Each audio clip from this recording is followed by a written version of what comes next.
Hannah Cole, 20, steps into Portage Police amid a knife-cold Michigan winter, parents beside her, a scrap with an address and a warning. Her eerie calm presses the room flat, as if heat had been pulled out. Can I get an ibuprofen when I get to the jail?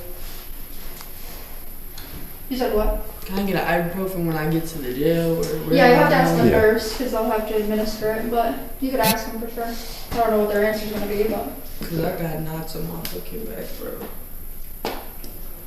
Straight up. And you can decide at any time to exercise these rights and not answer any questions or make any statements. Okay? You understand each of those that I read to you? You're shaking your head, but is that a yes? You understand each of them? Yeah, I'm just like remaining silent. Hi.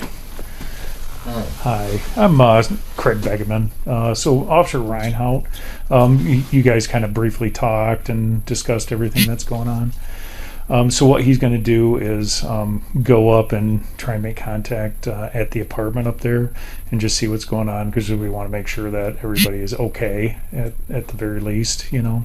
And then we'll just kind of go from there, okay? Okay. And then I'll stay here and wait with you until he gives me a call and lets me know what's going on. And you just want to make sure that the individual's fine, but yeah, I'm hearing it's not good. Okay, in what respect do you mean it's not good? She said she didn't feel him breathing. Did not. Okay. Like he was choking on it. I guess he was doing drugs or something. He choked on it. Choked on himself or something like that. But from her impression is that he's not alive. Okay, all right. That's why we came down. Officer Reinhout didn't express that to me, so okay. Let me catch him before he goes, and we'll make sure. And then just stay right here, please. Police department, you okay, bud? I have an empty bed, no mattress. Police department! But when they forced their way in, they made a gruesome discovery. Send medical in? Yeah. Send medical in, dispatch. Patrol cars slice over ice toward the listed unit. No answer. Door breached. The scene lies mute, as if buried under snow. Forensics called. Evidence sealed. From this moment, the story veers into crime. Hi, Anna. My name's Derek Hess. I'm a detective here at the police department. I work with Detective Tapey. Okay. You doing okay? Trying to. Okay. This water and that other bar is for you if you wanted something to drink. Okay. So I heard a little bit about something that had gone on, but I don't really know all the facts yet, so that's kind of why I wanted to talk to you. Are you from Kalamazoo? Did you go to high school here? Did you graduate high school? No. What level did you get to in school? Up to 12. Up to 12th grade? Mm-hmm. Just a little short of finishing up? Have you gone to any college at all? No. I got accepted into KVCC. Well, that's good. Well, hey, one of the things with my job is to kind of figure out the truth out of everything. That's what we do every day, is figure out what happened to stuff, you know, all across the city and in any different capacity as far as whatever it is. If something happened somewhere, and we're tasked with figuring out what really happened, and one of the ways that we do that is talking to people. So I want to talk to you about what you've been up to lately. Okay. I see you got handcuffs on, and I know we're in a jail, so that changes things a little bit for me, only that I have to read you some things before we can talk. Is that okay? All right. So it says you have the right to remain silent. And it says anything you say can and will be used against you in a court of law. You have the right to talk to a lawyer and have him present with you while you're being questioned. And you can decide at any time to exercise these rights and not answer any questions or make any statements. Okay? Do you understand each of those that I read to you? You're shaking your head, but is that a yes? You understand each of them? Yeah, I'm just like remaining silent. Okay. So, having these rights in mind, do you wish to talk to me now? I mean, I want to hear what was said. Okay. Or, Well, the only thing that's been said is what your parents said. And I know that a lot of what they said came from you, but I mean, obviously you're the best source of information. The interview room is bright and cold. Miranda read, "She may stay silent. She nods, but keeps talking, thinking she controls the narrative. Illusion meets law, and every word after hardens into evidence." So that's why I wanted to talk to you after either me or my partners talk to your parents. Does that make sense? I kind of want to hear it right from the horse's mouth, as they say. Like, get it right from the source. alright. Is that fair? Okay. So having all these rights that I read to you in mind, are you willing to answer questions?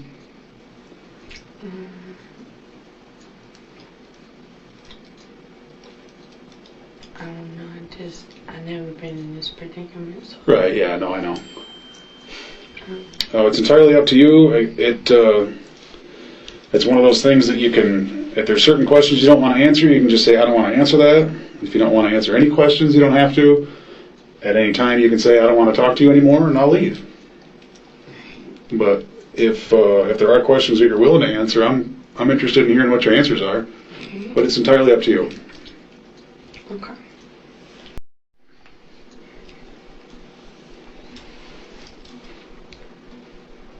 Want some water? No? I can't imagine trying to eat 2 of those Special K bars and not drinking any water. That'd be some sort of challenge on TikTok or something, right?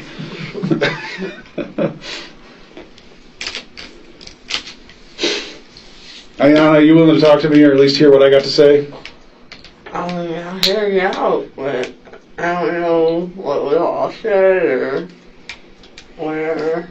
But Okay. go ahead. Go ahead, okay. All right. What happened last night? Basically, he just got really violent. I think he was on some type of drug. He was sitting down on a couch and he charged at me after I threw some water in his face. Why? Because he called me out my name and kept on turning on stuff and just he knew stuff that was getting under my skin, basically.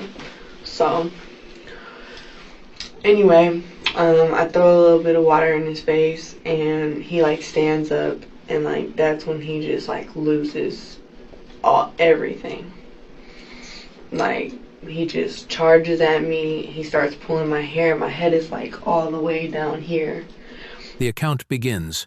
A fight in a flat, water flung, hands on a throat. Winter muffles screams, but asphyxia leaves traces science won't miss. Self-defense or excess. Answers hide on neck and under nails. And I start trying to fight him back, and it was the couch is right here, and the door is right here, and there's a bed right next to it. So it started initially from the couch. He charged at me, I landed on the bed, hit my head, and then he started to choke me out, and that's when I started fighting him back, trying to push him. So I pushed him successfully to the door, and he was reaching for the chain, trying to say I was hurting him. And I was like, what do you mean I'm hurting you? What do you mean? So just basically, just after that, he just went ham, and I blacked out, and I couldn't breathe.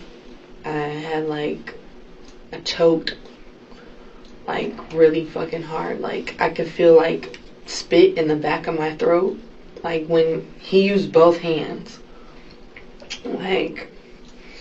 So it just made me freak out. And then eventually he just stopped breathing.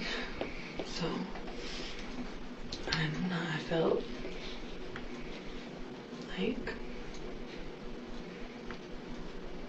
I don't know, it made me feel like almost empty. Like,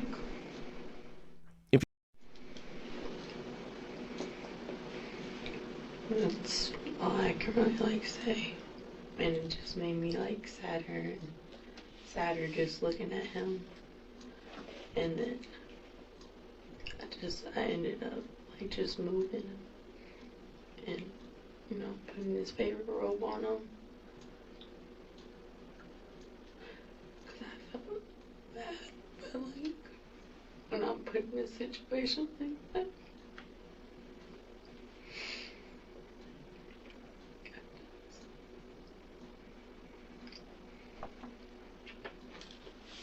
I had to do what I had to do. Okay. Who's he? I met him, I want to say, McDonald's. She stays eerily calm, sipping water between half-confessions. Filler words hang like curtains of delay. Detachment will be dissected. Before a jury, pauses become pins that needle the tale she sells. I was working as a cashier there for like a couple months ago. And he came through the drive-thru and he ordered like a Big Mac or something. And I gave him my number like on a record receipt.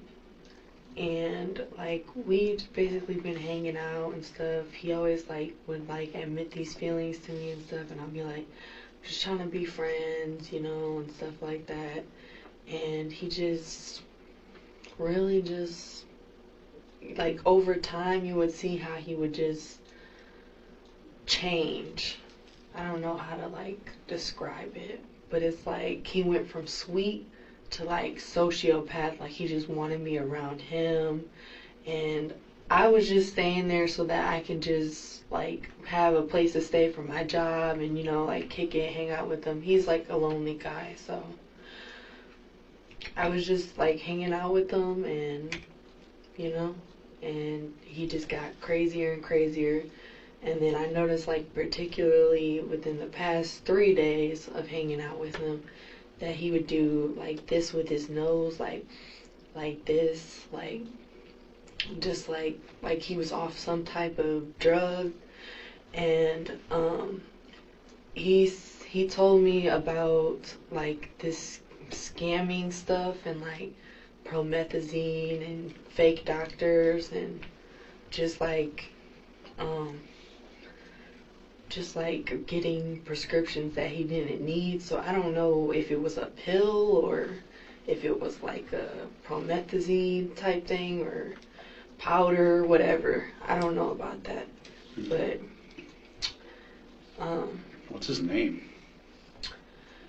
Man, it's like it's from like he's from Saudi Arabia, so it's like MANALBOWI or BLOWI. Okay. Do you know his last name? That was his last name. Oh, what's his first name? Anna met Mon at McDonald's, a fleeting connection turning into a temporary place to stay. She stayed for convenience, not commitment. Housing insecurity blurred the line between reliance and exploitation. Winter bit hard. Man. Oh. MAAN. I gotcha. I'm sorry. So like Manan Alboy, something like that? Like Manan Alboy or Bowie, something, I don't know. Okay. He was like telling me like how he was doing like some kind of like he was trying to like provide for his family, you know, stuff like that, but he was like scamming like and using fake IDs and stuff, and he always wanted me to like join in on it, but I would just be like, no, like, and I feel like gradually over time he would get mad at me because like sometimes, like, I feel like he thought I was using him or, like, something like that. So, like, even when I, like, asked him to go get some, like, Dollar Tree cleaning supplies and stuff, like, he would, like, get an attitude, and I'd just be cleaning the house or cooking for him and stuff, and I don't know. It was just, like, I don't understand why that was a problem. Okay. But, So were you guys like dating? no. The furthest thing that I allowed from him was like just a kiss on the cheek. We were not like dating or together, so. Did he want it to be that? Did he want to have a romantic relationship with you? I feel like in his head he thought he could have a relationship with me or like potentially be with me, but like every time he like tried to lay under me and like get on the bed with me and stuff, like I don't know, like he'll like start touching my thigh and stuff, and I'll just be like, yo, you need to back up, like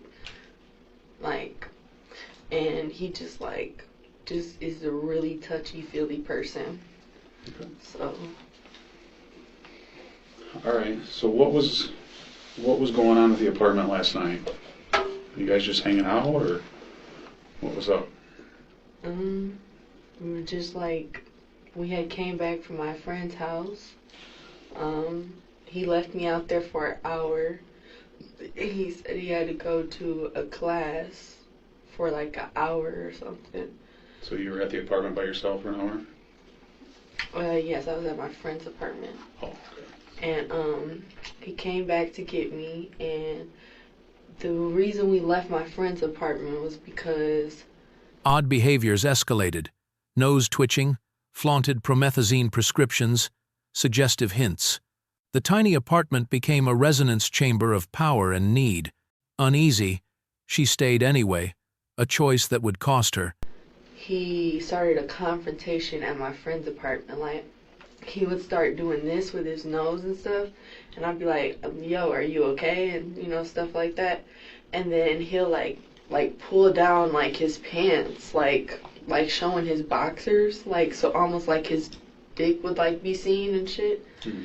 And, like, it just, like, made me feel uncomfortable, so I got into an argument with him at my friend's house, and then my friend started sticking up for him, so I was like, I feel out of place, so we might as well just go. So, we left, and when we got back and stuff, I, like, had, like, the whole entire car, like, was just silence. No music, no nothing. And then, as soon as we got back to the house, he, like, tried playing, like, this music. And, like, I'm the type of person, like, I like, peaceful music and, you know, stuff like that. And he's, like, the more, like, the violent, like, upbeat music. I don't know how to explain it, but, basically, I just asked him to turn the music down and stuff, and then he would just, like, be doing this with his teeth, like giving me these mean looks, and I'd be like, what is all that for? Like, so,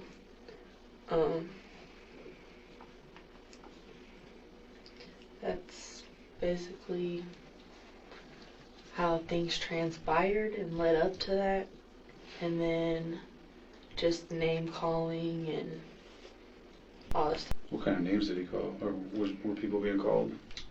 He called me like a bitch, and I think really what it was that yesterday, his brother, like, I would say 2 days ago, his brother and him took me for a ride. They took me to Myers. And this is when we went and got the cleaning supplies. But when we went to the gas station, he ran inside without his brother. His brother's like driving the car. So his brother is like talking to me and a bit like being like, did he get any pussy from you and stuff like that? And I'm like, no. I'm like, no, that's not even a factor. Like, so That night, loud music, and a clenched tooth stare stacked tinder. A simple request to turn it down slid into insults. Stimulants were mentioned, but the law trusts bruises, breath, and the clock's cold sequence. So I was like, yeah, we're friends. We're not even dating or anything. And he was like, well, to be honest, I would have been cracked you. And I was like I felt kind of like offended. What does that mean? But I was what he just, said? like, cracked you, like I would have been like put my dick in you, like type thing. I don't. So it just like threw me off. But like I was just kind of like, all right. I mean, I guess, like, laughed it off, I guess. So he comes back in the car and he's like, what are you guys laughing at? And I was like,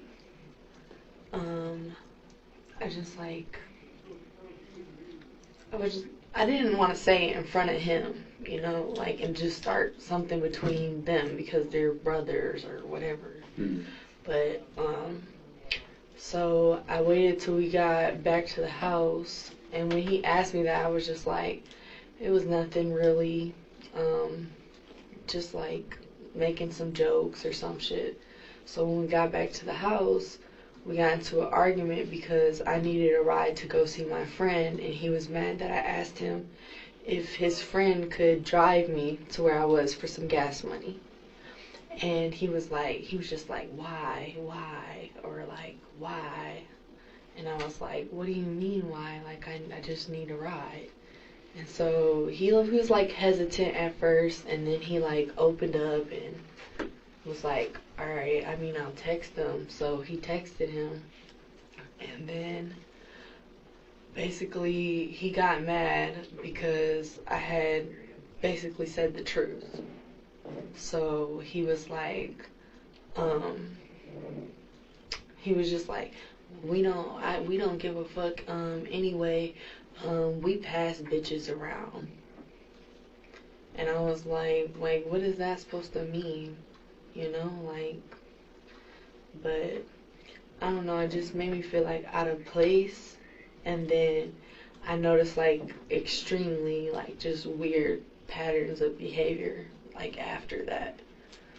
But yeah, and like that, I think really what set it off was either he was taking some drugs, and then just that situation on top of the drugs like just made him like act out of anger. And I don't think he was really paying mind to what he would say. Like he just seemed like off in the head, like he was just like laid back on the inside, but like just mean as hell on the outside. I don't know how to explain it. You ever seen him like this before? No, it was just like the past 3 days. In the interview room, she cast herself as the calm victim and him the violent aggressor. A familiar tactic: minimize, speak vaguely, dodge detail. Yet it's the gaps where truth so often seeps and bleeds. Did you see him do any drugs? I didn't see him do any drugs. I saw him like smoke weed. Like he smokes like a ton of weed. Like just back to back to back.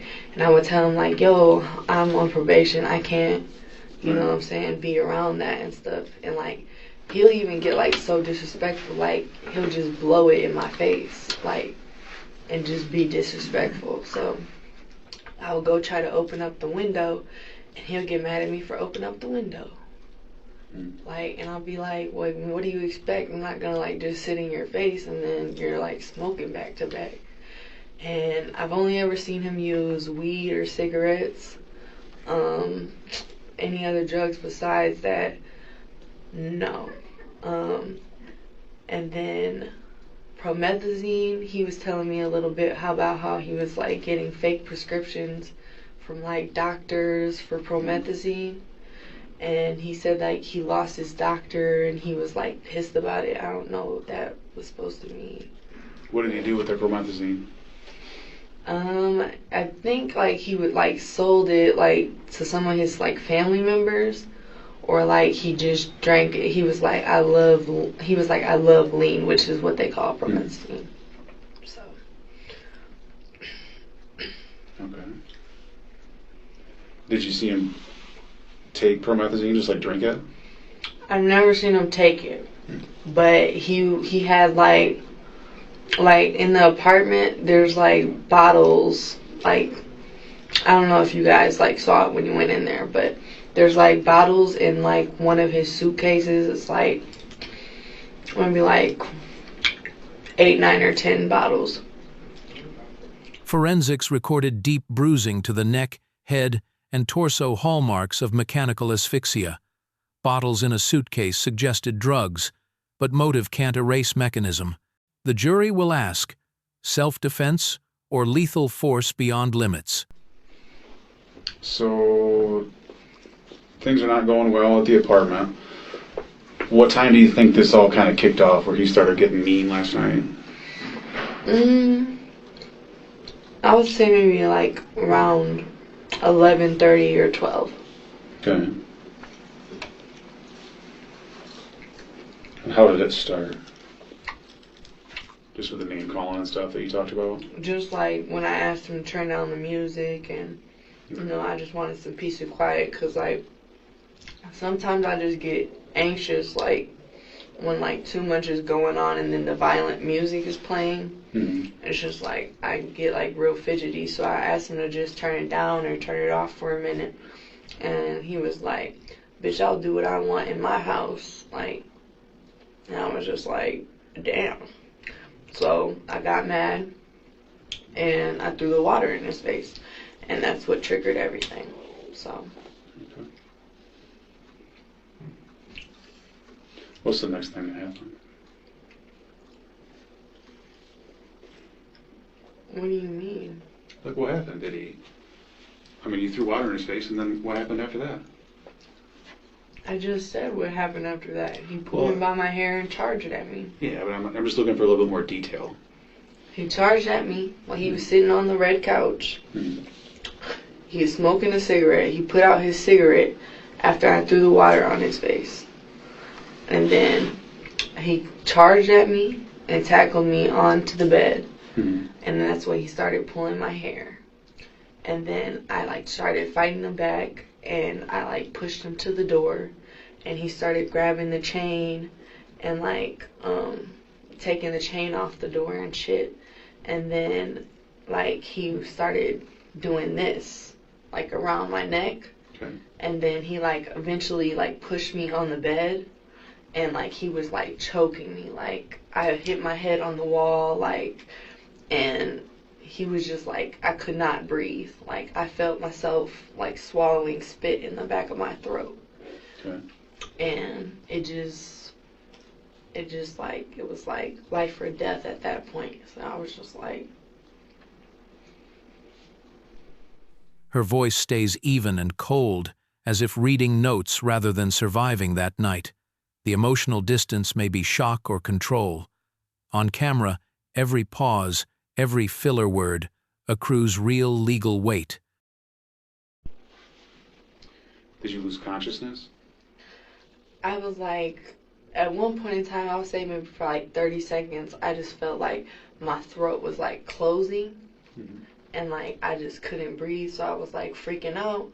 I started like pulling his hair, and then I like started choking him, and while he was choking me, I was just like, this is like beyond me. So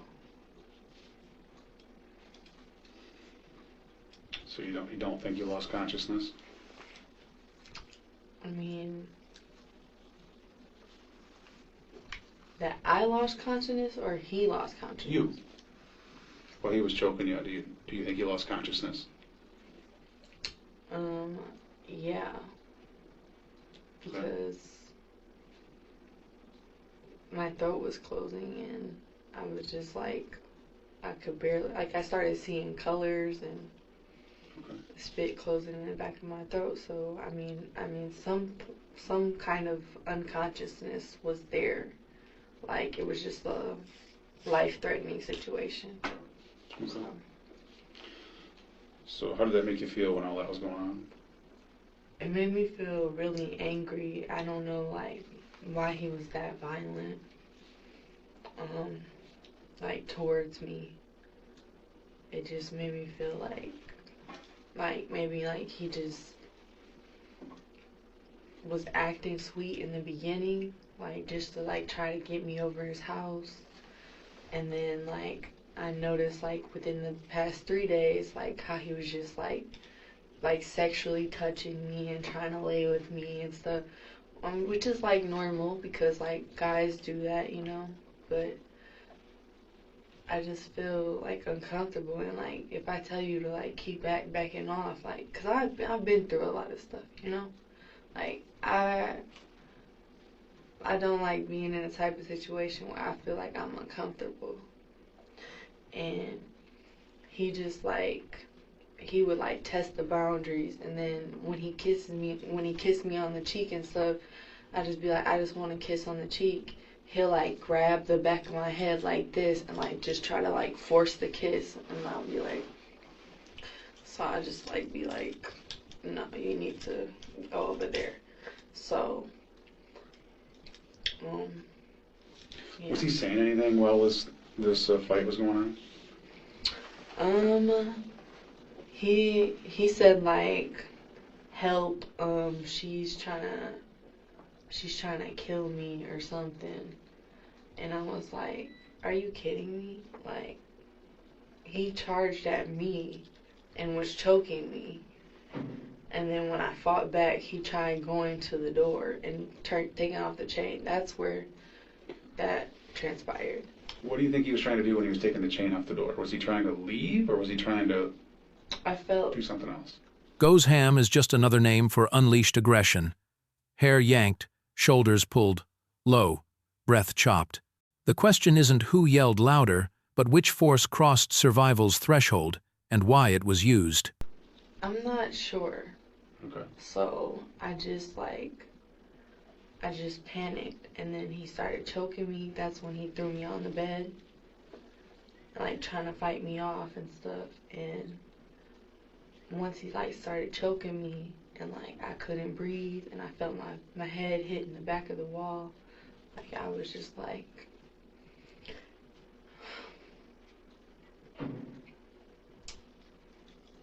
Okay. You said earlier that he went ham. And I think I know what that means, but I don't want to guess and put words in your mouth. So what does it mean when someone goes ham? meaning like, what context was You said he got angry at you and charged you, and then he went ham. Ham as in like you could feel all the aggression, like with every move that he made. Like when he charged at me, I felt all the aggression and nerves in my body just be like, this is threatening. Like, and then just when he started pulling my hair and like getting real violent and had my head like all the way down here, like my shoulder was messing up. It still hurts. Like my neck hurts, and like I just like I don't want to feel anything. I don't want to like eat anything. I don't even want to like get any good sleep. And it's like, I don't know, like, I guess what I mean by ham is just like when you feel someone's like nerves and aggression just pass into you, like with their anger. Have you ever been in a situation with him before where you would describe it as something similar? Like him going ham? We were in an altercation where I would say maybe like 2 days or like 3 days before this fight. Mm-hmm. So basically for the first fight and stuff, like he would like just blow smoke in my face and like just like give me like these dirty looks, and then he'll like act all lovey-dovey. The past 3 days were a forecast: harassment, emotional whiplash, testing bodily limits. Escalation begins where boundaries are ignored. When respect vanishes, violence slips in under a familiar excuse. and like it was just like almost like a sociopath like kind of behavior, and like it made me feel uncomfortable. So I was like, why do you do that? Like, you just act all mean, and then you're like lovey-dovey and stuff. And he just got aggressive with his words. He was like, bitch, you're tripping, and none of this, never that, and stuff like that. And I was like, so he got mad at me, and again, he came for me. Like, he charged at me, and he started pulling my hair. And I pulled out, I remember he said that like, I pulled out one of his braids or something, like loosened it. He had like braids in his hair or something. But I think like he was just like upset from that, but like we eventually ended up letting each other go. So Would one of you leave, or how did that situation end? no, I stayed there, and it was just like kind of mute for like 30 minutes. And then he like came over to the bed where I was laying on, and he was just like, do you want to talk about it, and you know, stuff like that. And I'm like sort of hesitant to talk about it with him, and I'm just like, I don't know, like we admitted we were both in the wrong, like, and it shouldn't have got to where it got to, but it was kind of purposeless, like after it, because it was like the same behaviors would still continue the next 3 days or whatever. Like, I don't know. Nothing changed. Yeah. And then every time he went to the bathroom, like, he'll go take like a purse in the bathroom. I don't know why he took a purse in the bathroom, but What do you mean? like, I don't know, like, he'll take like a blunt, a cigarette, and then he'll take like a almost like a satchel into the bathroom. Like, and he never wanted me to open it. He always carried it with him. And I was just like, Do you think he's got drugs in there or something? I'm not sure. No. I'm not sure. What's this satchel look like? It was like a black leather. Okay. And A bathroom and a zippered leather bag. Habit, secrecy, risk. What's stashed becomes evidence. Forensics log objects, wipe marks, stirred dust, faint footprints. The sequence of events unfolds on its own. Kind of back to the fight here last night. You guys are fighting. He's doing something with the chain on the door, and then all this other stuff happens where you're seeing colors and that sort of stuff. And then kind of what happens after that? just like,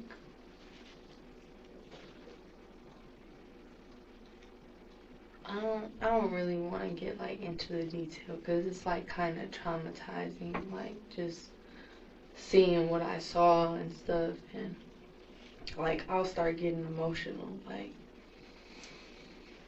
so I really don't want to like talk about like what I saw, but I felt wrong afterwards, but I knew that it was a threatening situation. Like, I just, Okay. yeah, I don't So wanna talk you had said about at one point he had stopped breathing. And then you said something about a robe. You put him in his favorite robe.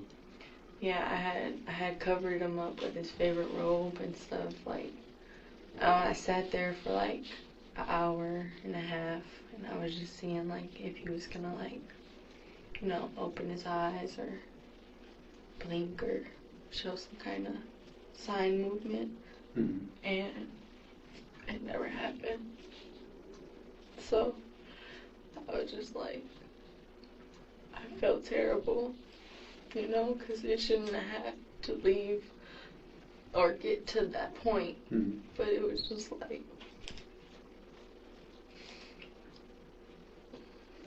What happened after that?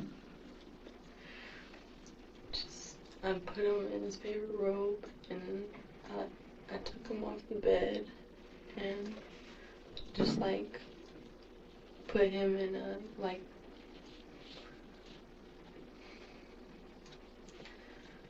put him in a better place, like a fuzzier place. Oh. I put him in the closet. Okay. And I put he was like in love with his dad. With his dad? And he had like a chain that he would wear. And it had like his picture on it. And so I just placed it over his body.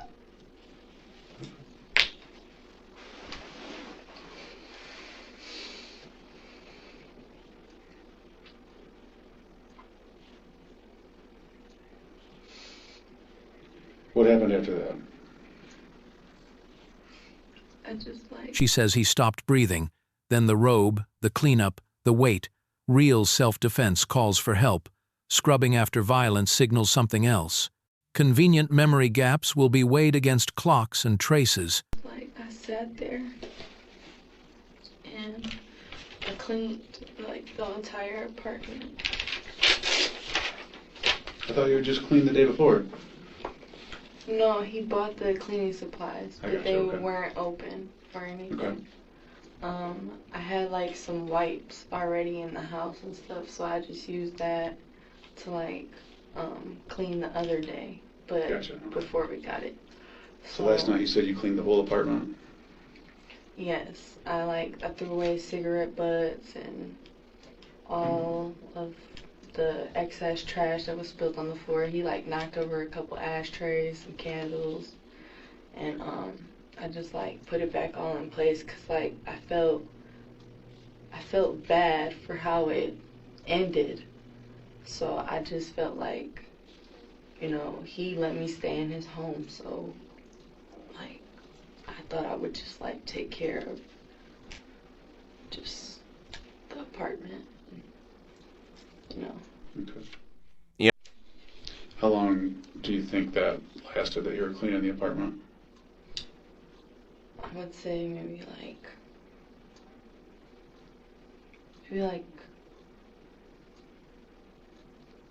30 or 40 minutes. Okay. Like I just basically wiped tables down, just like cleaned or attempted to clean the bathroom, and then I just kind of like just sat there and cried and was just praying, so because I didn't know what to do. Like I'm like on probation and stuff. I don't want to like, you know, like I was scared to call last night, and you know, like I'm not used to like these. Pray for me. Texts cast her as the midnight victim. But the apartment speaks. Smoke, smell, toppled ashtrays, floors wiped in haste. While pleas ask for mercy, the objects in the room tell the rest. Situations or predicaments. So when it like just all transpired, it like it really hit me. It was just like, Did you reach out to anybody last night? I reached out to a couple people and I was like, I need you to pray over me and just pray for closure. And I texted my mom and my dad good night. And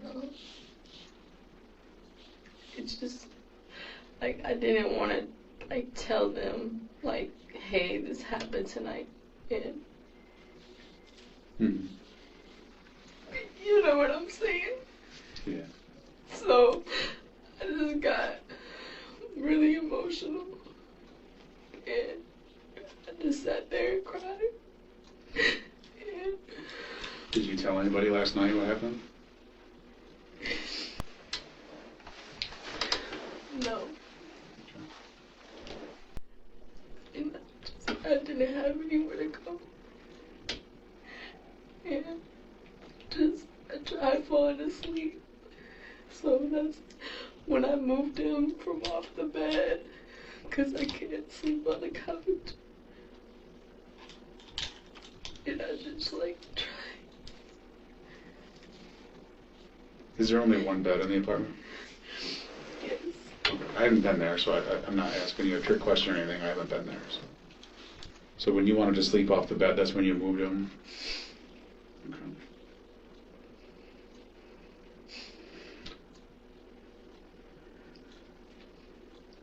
So then what was happening through, like, real late at night or real early this morning? Like, what was going on then? Like, I woke up like around 6:30, and cause I had a probation call at 8 o'clock. Mm-hmm. So I set an alarm on my phone, to just like remind me to wake up, and I had ended up leaving the house like kind of early after I like texted a couple people, and I was like, I need you, like I want to see you. And I just ended up leaving and catching the bus because I felt out of place there.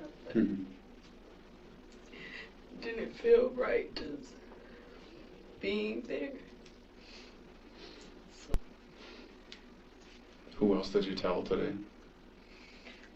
Just my parents, like, I was like, stuff just escalated, and there was like, is anyone hurt? And I felt bad, started praying. Okay. And just said that I should come up here. I don't really want to get into specifics, but I just feel like I needed to express it, and, you know, instead of just letting him sit there and rot, you know? Yeah. Okay. How did you reach out to your parents to let them know? I called them via phone and text message. A 6:30 alarm for an 8 probation call. She leaves, texts, "Pray for me," then contacts her parents. Loyalty stops at reality. They turn her in at the station, choosing community safety over cover. I'm just not, because you may have already answered the question. I'm curious, how long have you known him for? This was back when I had my McDonald's job, so like, I'd say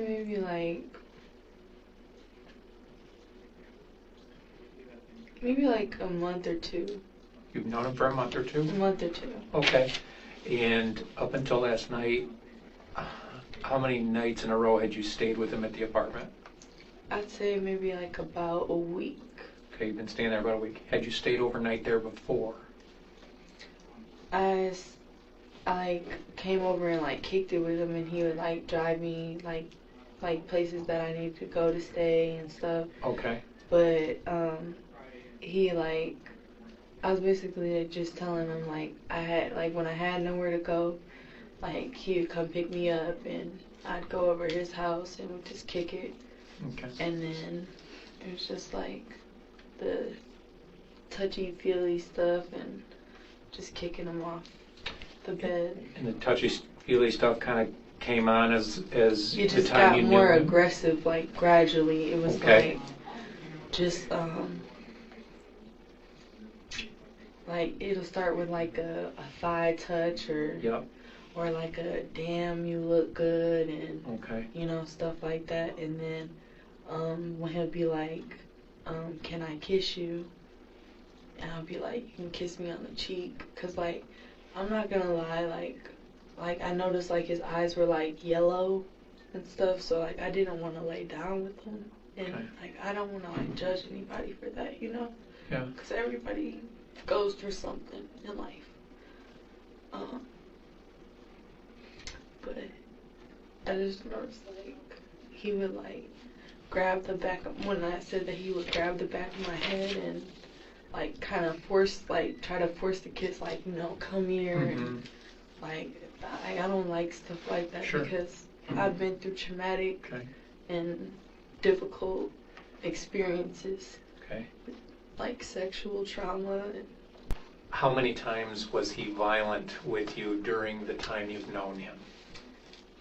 I'd say maybe about like 3 times. I just noticed like when he'll start grinding his teeth and like just giving me these like weird looks, like he just hated me.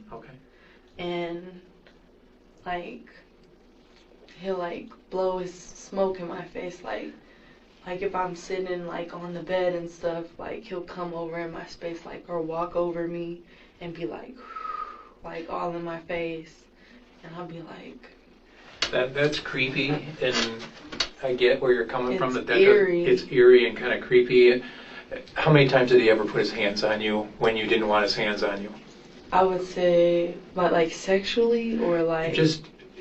When I guess I'm trying to dial in on what I mean by violence. What I mean by violence, did he ever push you, strike you, choke you, hit you with an instrument? How many times was he violent? And please describe what you mean by violent. He never hit me with an instrument. Okay. But he was like violent, like where 56, 40 amperes fast acquaintance, a month or two, and she's crashing nearly a week. Boundary crossing touches, forced kiss asks, smoke blown in her face. When respect vanishes, a cramped apartment becomes a pressure cooker of jealousy. like where he would choke me and pull my hair. How many times in that time that you knew him did he ever pull your hair and choke you, or separately? I would say maybe like 3 or 4 times. Okay. And I noticed like after he'll be like you're always texting all these guys and shit, and like just acting like a jealous, like overzealous, arrogant, like just I don't want to say it, but like dick. Like just. Let me ask you this, and I know this might be a hard question to ask, and I don't mean to have you relive it, but I'm trying to get an understanding of when his hands are on your neck, what is running through your mind at that time? Like I felt like you know, like when somebody's like just like choking you, and like you can like feel like your mind, like it just goes like black, and like it's like I started seeing like white speckles like in my brain, and it was like I was just losing breath, and the banging on the wall. Then he like had me like this, and he was standing over me, and that's when I started pulling his hair, and he already had a piece of my hair, keep in mind, but he had a piece of my hair, and he had me down like this, and then he just started choking me, and that's when I was like, I grabbed the back of his head. I'm just like trying to like get him off of me. He's like, let go of me, and I'm like, you're not letting go of me and stuff, and he just like started just going ham. I just like just certain things, like I feel like I should discuss with my attorney first. I told you that right from the beginning. Like that. Yeah. But like the questions weren't like too uncomfortable for me. It was just like more so like just like remembering what happened, how he was laying. Yeah, you'll notice if you said you didn't want to talk about something, I didn't ask you that question again. Right? Okay, so I'm trying to be respectful of your wishes. If there's certain things you don't want to talk about, we won't talk about it. It's fine. Alright, cool. I can understand the position you're in, and I'm not trying to like trick you or anything. It's just. She says her throat clamped, white specks burst, head hit the wall. Yet she soon describes pinning him, strangling, choosing when to release, fear or control. The law trusts the bruises and the cold clock. We have to get a search warrant for the apartment, that sort of stuff. There's a lot that we have to do yet tonight and through the day tomorrow. Alright. There isn't any way that we can release you while we do that. Alright. Okay. That's not to say that I mean, I kind of Anything's set in expected stone, right. But, like, So I wouldn't it's- expect y'all to, like... It's not like we would take you from here right to prison because you're already convicted and all that sort of stuff. Or that's way down the road of anything like that. But we don't have a choice as far as what to do with you tonight. You have to go to the jail tonight. That's just all. There is no other option. I don't know if our case will be submitted to the prosecutor tomorrow. Okay, so you probably have to spend 2 nights there. That doesn't mean you would be in jail for that entire period of time. I can't say to what's going to happen with that because we're not in charge of that. That's up to the prosecuting attorney's office. All right, so... Okay. So I don't want you thinking like, oh, they threw me in jail. They must think I'm guilty of something. No, that's just what we have to do. We have to do that, and then continue to do our job. I understand it. Okay. I'm just like... I don't know.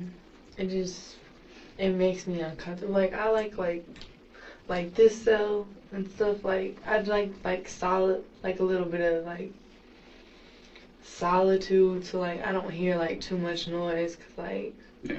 it just makes my mind race a lot. And Well, the good news is on the receiving side of the new jail, it's a lot more individual cells. So I think you'll probably have that. So it's not like you get thrown in general population right off the bat. well, I mean, I wouldn't have a problem with general population. Just like maybe like.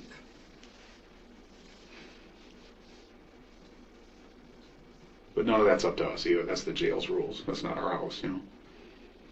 So, any other questions for us? Is there any way that I could like potentially like take a nap and? Yeah, once you get out to the county, you can. Yep. So how long before I'm like transported? Whatever. Well, they're still working on the paperwork to get the photos and everything from you, and that'll take a little bit of time, and then you'll go out there. I mean, it's, like I said, it's 7:45, and I bet by 10 o'clock you're asleep.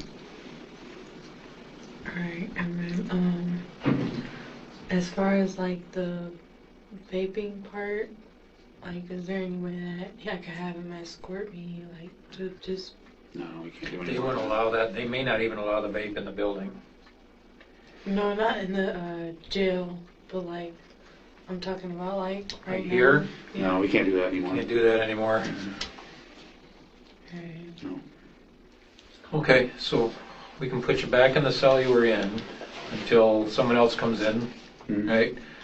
You want to just lay down there until someone comes and gets you? Warrants. Jail. She asks about sleep. Requests a vape. Reality closes in. The jury returns first-degree murder. At 23, she's sentenced to life a lifetime. Every explanation stops at the clang of bars.